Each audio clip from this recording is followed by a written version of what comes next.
नमः शिवाय। जय श्री कृष्णा। नमस्कार दोस्तों, स्वागत है आप सभी का हमारे YouTube चैनल आर के भक्ति ज्ञान में। प्रिय भक्तजनों, आज हम आपको शिव महापुराण के 8वें अध्याय की कथा को सुनाएंगे। तो सभी भक्तजन हमारी शिव महापुराण की कथा को बड़े श्रद्धा भाव और प्रसन्न चित्त मन से सुनेंगे। जो भक्त हमारे चैनल पर नए जुड़े हैं, जिन्होंने चैनल को सब्सक्राइब नहीं किया है, वो हमारे चैनल को सब्सक्राइब करेंगे, वीडियो को लाइक करेंगे और कमेंट में ओम नमः शिवाय अवश्य लिखेंगे। बोले शंकर भगवान की जय। आज की कथा में सुने सदाचार, शौचाचार, स्नान, भस्म धारण, संध्या वंदन, प्रणव जप, गायत्री जप, दान, न्यायत, धनोपार्जन तथा अग्निहोत्र आदि की विधि एवं महिमा का वर्णन। इस कथा का वर्णन सुने। आइए भक्तों, कथा को श्रवण करते हैं।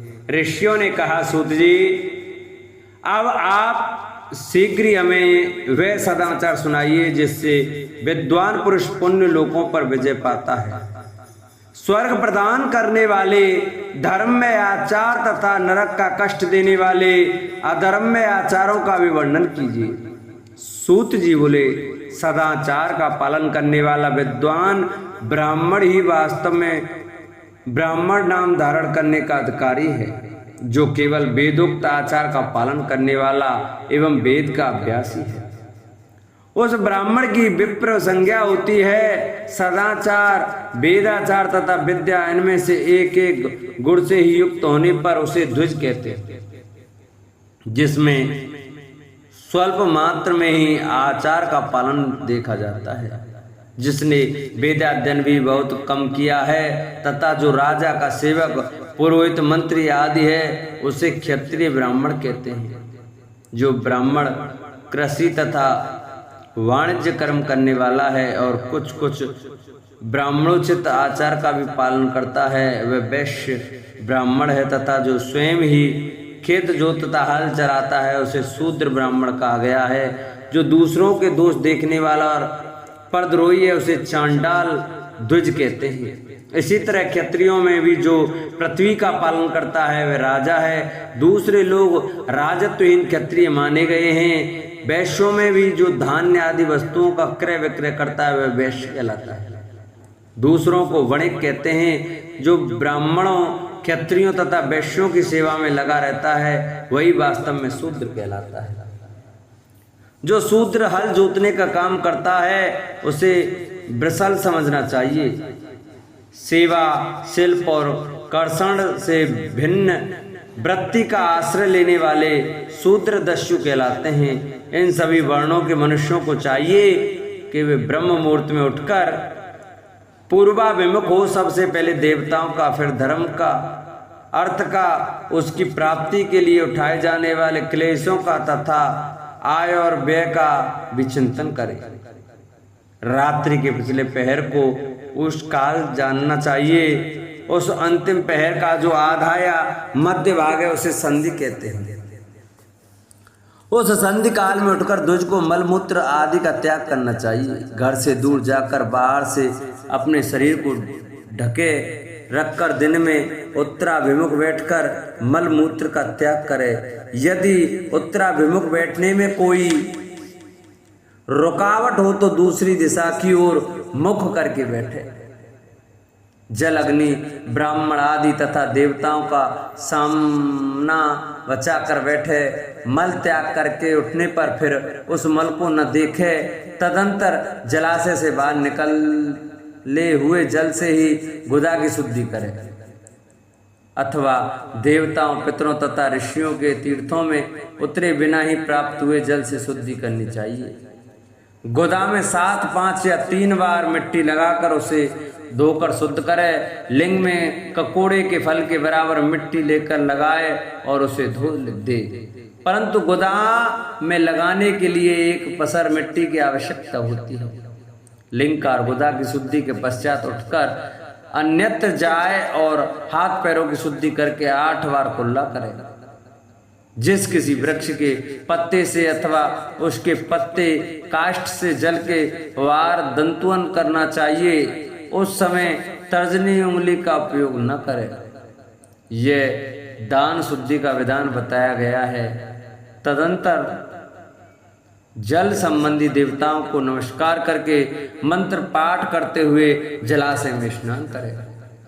यदि कंठ तक या कमर तक पानी में खड़े होने की शक्ति ना हो तो घुटने तक जल में खड़ा हो अपने ऊपर जल छिड़ककर मंत्रोच्चारण पूर्वक स्नान कार्य संपन्न करे।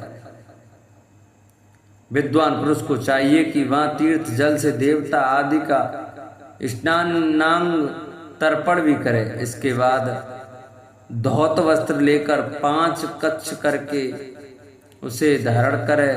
साथ ही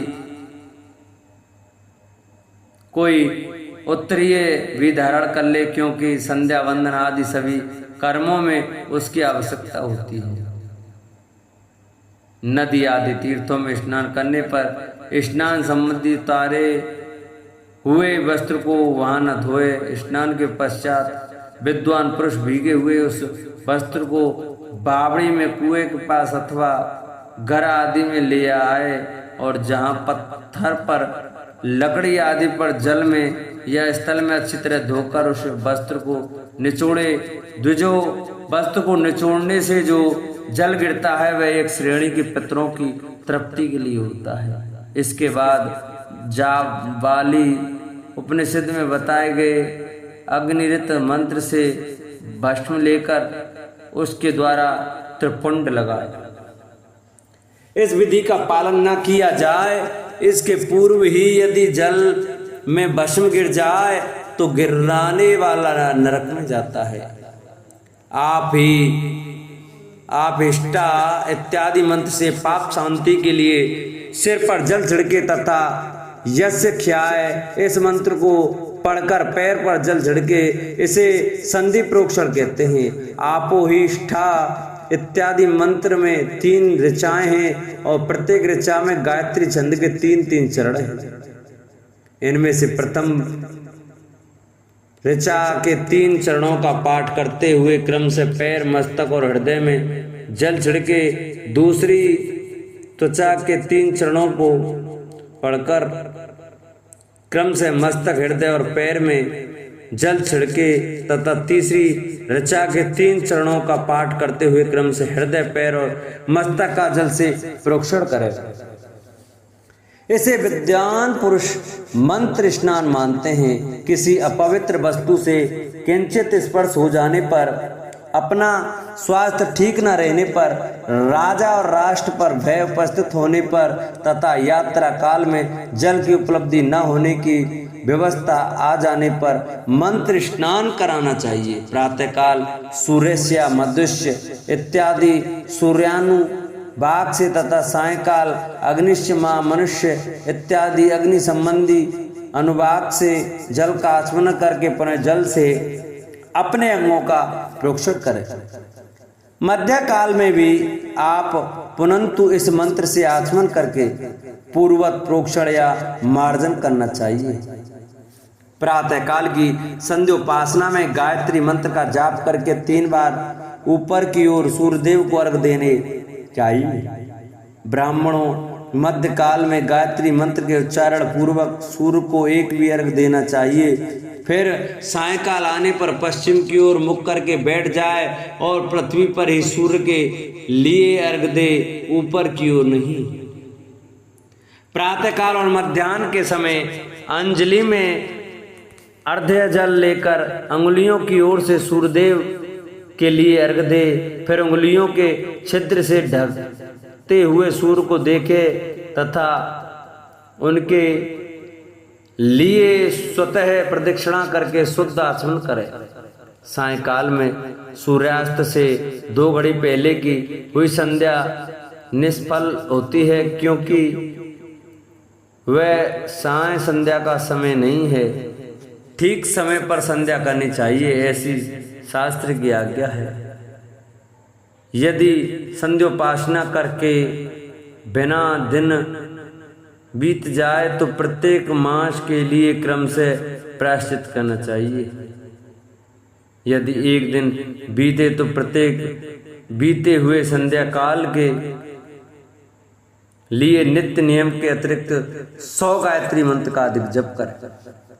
यदि नित्य कर्म के लुप्त हुए 10 दिन से अधिक बीत जाए तो उसके प्रायश्चित रूप में 1,00,000 गायत्री का जप करना चाहिए। यदि 1 मास तक नित्य कर्म छूट जाए तो पुनः अपना उपनयन संस्कार कराइए।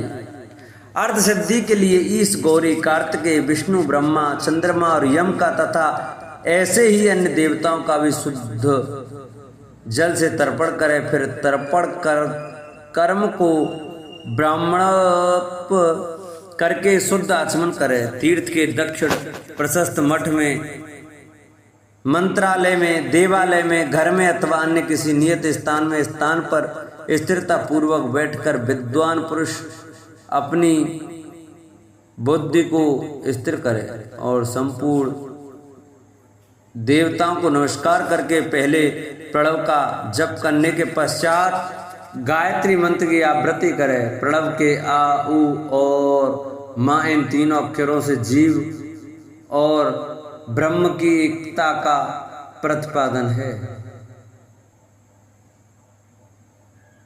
इस बात को जानकर प्रणव ओम का जप करना चाहिए। जप काल में ये भावना करनी चाहिए कि हम तीनों लोकों की सृष्टि करने वाले ब्रह्मा, पालन करने वाले विष्णु तथा संहार करने वाले रुद्र की जो स्वयं प्रकाश चिन्मय है उपासना करते हैं। ये ब्रह्म स्वरूप ओंकार हमारी कर्मेंद्रियों और ज्ञानेंद्रियों की वृत्तियों को, मन की वृत्तियों तथा बुद्धि वृत्तियों को सदा भोग और मोक्ष प्रदान कराने वाले धर्म एवं ज्ञान की ओर प्रेरित करें। प्रणव के इस अर्थ का बुद्धि के द्वारा चिंतन करता हुआ जो इसका जप करता है वह निश्चय ही ब्रह्म को प्राप्त कर लेता है, अथवा अर्थानुसंधान के बिना भी प्रणव का नित्य जप करना चाहिए। इससे ब्राह्मणत्व की पूर्ति होती है। ब्राह्मणत्व की पूर्ति के लिए श्रेष्ठ ब्राह्मण को प्रतिदिन प्रातःकाल 1 सहस्त्र गायत्री मंत्र का जप करना चाहिए 100 बार और साय में 28 बार जप की विधि है। अन्य वर्ण के लोगों को अर्थात क्षत्रिय और वैश्य को तीनों संध्याओं के समय यथासाध्य गायत्री जप करना चाहिए। शरीर के भीतर मूसलाधार, स्वादिष्ठान, मणिपुर, अनाहत, आज्ञा और सहस्त्रार्थ, ये 6 चक्र हैं। इनमें मूसलाधार से अधिक लेकर सहस्त्रार्थ तक 6 स्थानों में क्रम से विदेश्वर, ब्रह्मा, विष्णु, ईश, जीवात्मा और परमेश्वर स्थित हैं। इन सब में ब्रह्म बुद्धि करके इनकी एकता का निश्चय करें और वह ब्रह्मा मैं हूँ ऐसी भावना पूर्वक प्रत्येक श्वास के साथ स्वयं का जप करें। उन्हीं विदेश्वर आदि की ब्रह्मरंध्र आदि में तथा इस शरीर से बाहर भी भावना करे। प्रकृति के विकारभूत मैं तत्व से लेकर पंचभूत तो पर्यंत तत्वों से बना हुआ जो शरीर, ऐसे सहस्त्रों शरीरों का एक एक अजपा गायत्री के जप से एक दूसरे एक एक के क्रम से अतिक्रमण करके जीव को धीरे धीरे परमात्मा से संयुक्त करे। यह जप का तत्व बताया गया है। 100 अथवा 28 मंत्रों के जप से उतने ही शरीरों का अतिक्रमण होता है। इस प्रकार जो मंत्रों का जप है इसी को आदिक्रम से वास्तविक जप जानना चाहिए। सहस्त्र बार किया हुआ जप ब्रह्मलोक प्रदान कराने वाला होता है ऐसा जानना चाहिए। 100 बार किया हुआ जप इंद्र पद की प्राप्ति कराने वाला माना गया है। ब्राह्मणेतर पुरुष आत्मरक्षा के लिए जो स्वल्प मात्र में जप करता है वह ब्राह्मण के कुल में जन्म लेता है। प्रतिदिन सूर्योपास्तान करके उपयुक्त रूप से जप का अनुष्ठान करना चाहिए। 12 लाख गायत्री का जप करने वाले पुरुष पूर्ण रूप से ब्राह्मण कहा गया है। जिस ब्राह्मण ने 1 लाख गायत्री का भी जप न किया हो उसे वैदिक कार्य में न लगाए। 70 वर्ष की अवस्था तक नियम पालन पूर्वक कार्य करे। इसके बाद गृह त्याग कर संन्यास ले ले। परिव्राजक या सन्यासी पुरुष नित्य प्रातःकाल 12,000 प्रणव का जप करे। यदि एक दिन इस नियम का उल्लंघन हो जाए तो दूसरे दिन उसके बदलाव में उतना मंत्र और अभिषेक जपना चाहिए और सदा इस प्रकार जप को चलाने का प्रयत्न करना चाहिए। यदि क्रम से 1 मास आदि का उल्लंघन हो गया तो 1.5 लाख जप करके उसका प्रायश्चित करना चाहिए। इससे अधिक समय तक नियम का उल्लंघन हो जाए तो पुनः नए सिरे से गुरु से नियम ग्रहण करे। ऐसा करने से दोषों की शांति होती है, अन्यथा वह रौरव नरक में जाता है। जो सकाम भावना से युक्त गृहस्थ ब्राह्मण है उसी को धर्म तथा अर्थ के लिए यत्न करना चाहिए। मुमुक्षु ब्राह्मण को तो सदा ज्ञान का ही अभ्यास करना चाहिए। धर्म से अर्थ की प्राप्ति होती है, अर्थ से भोग सुलभ होता है, फिर उस भोग से वैराग्य की संभावना होती है। धर्म पूर्वक उपार्जित धन से जो भोग प्राप्त होता है उसे एक दिन अवश्य वैराग्य का उदय होता है। धर्म के विपरीत अधर्म से उपार्जित हुए धन के द्वारा जो भोग प्राप्त होता है उससे भोगों के प्रति आसक्ति उत्पन्न होती है। मनुष्य धर्म से धन पाता है, तपस्या से उसे दिव्य रूप की प्राप्ति होती है। कामनाओं का त्याग करने वाले पुरुष के अंतःकरण की शुद्धि होती है, उस शुद्धि से ज्ञान का उदय होता है, इसमें संशय नहीं है। सतयुग आदि में तप को ही प्रशस्त कहा गया है, किंतु कलयुग में द्रव्य साध्य धर्मदान आदि अच्छा माना गया है। सतयुग में ध्यान से, त्रेता में तपस्या से और द्वापर में यज्ञ करने से ज्ञान की सिद्धि होती है, परंतु कलयुग में प्रतिमा भगवत विग्रह की पूजा से ज्ञान लाभ होता है। अधर्म हिंसा दुख रूप है और धर्म सुख रूप है। अधर्म से मनुष्य दुख पाता है और धर्म से वह सुख एवं अभ्युदय का भागी होता है।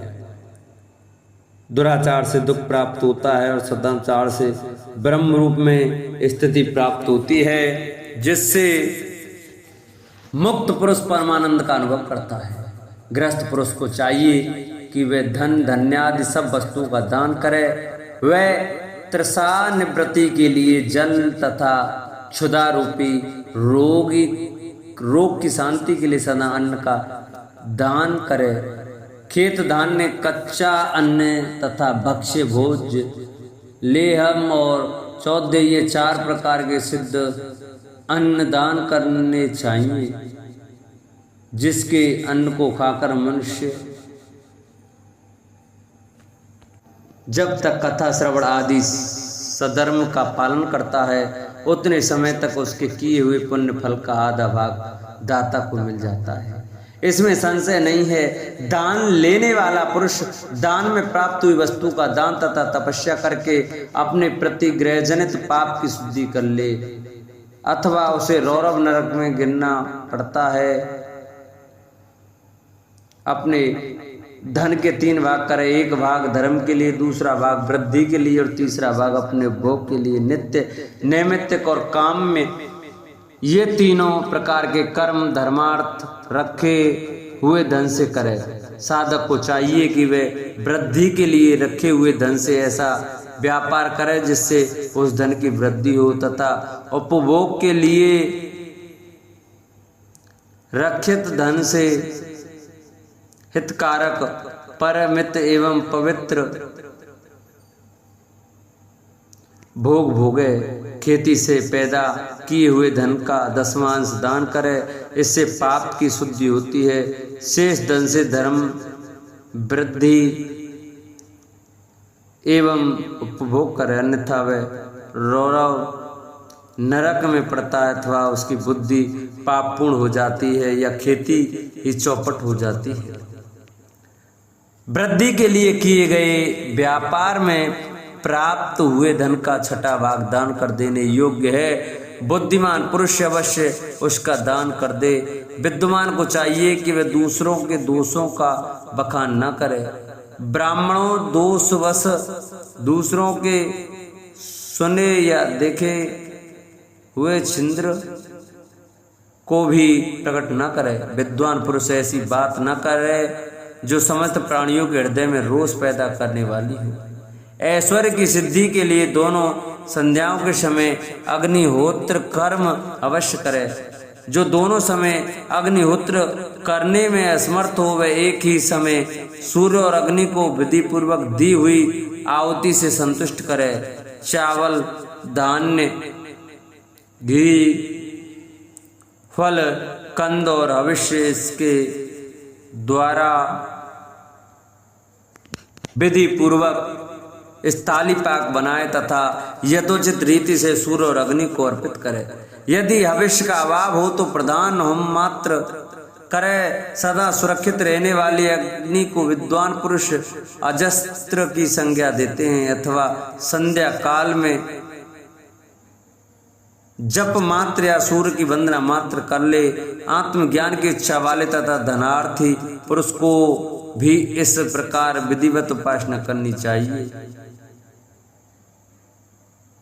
जो सदा ब्रह्म यज्ञ में तत्पर होते हैं, देवताओं की पूजा में लगे रहते हैं, नित्य अग्नि पूजा एवं गुरु पूजा में रक्त होते हैं तथा ब्राह्मणों को तृप्त किया करते हैं, वे सब लोग स्वर्गलोक के भागी होते हैं। बोलो शिव महापुराण की जय। प्रिय भक्तजनों, आज की कथा को हम ये विश्राम करते हैं। कल की कथा में आपको अग्नि यज्ञ, देव यज्ञ और ब्रह्म यज्ञ आदि का वर्णन, भगवान शिव के द्वारा 7 बारों का निर्माण तथा उनमें देवाराधन से विभिन्न प्रकार के फलों की प्राप्ति का कथन, इस कथा का वर्णन सुनाएंगे। सभी भक्तजन हमारी शिव महापुराण की कथा को प्रतिदिन बड़े श्रद्धा भाव और प्रसन्नचित मन से सुने। जिन्होंने अभी तक चैनल को सब्सक्राइब नहीं किया वो चैनल को सब्सक्राइब करें। वीडियो अच्छी लगी हो तो वीडियो को लाइक कर कमेंट करें और कमेंट में ओम नमः शिवाय अवश्य लिखें। बोलो शंकर भगवान की जय।